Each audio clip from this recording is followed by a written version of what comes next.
खरीप हंगाम अवघ्या काही दिवसांवर आला असताना पुसद तालुक्यात शेतकऱ्यांसमोर गंभीर डिझेल संकट उभे राहिले आहे.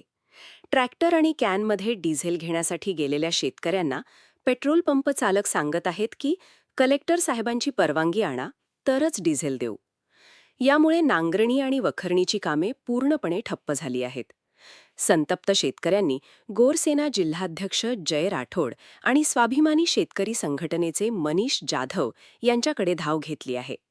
दोन्ही नेत्यांनी संयुक्त निवेदन दाखल करत जिल्हाधिकाऱ्यांना 48 तासांच्या आत लेखी आदेश काढण्याची मागणी केली आहे.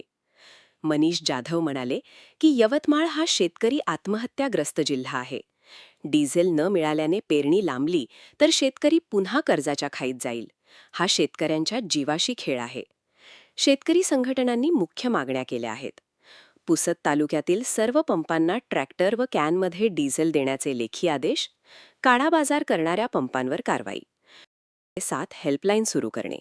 आदेश न झाल्यास दोन्ही संघटना हजारो शेतकऱ्यांसह तहसील कार्यालयावर बेमुदत ठिय्या आंदोलन आणि रस्ता रोको करण्याचा इशारा दिला आहे. ही बातमी महत्त्वाची वाटल्यास लाईक, शेअर आणि चॅनलला सबस्क्राईब करा. कमेंटमध्ये आपला विचार नक्की सांगा.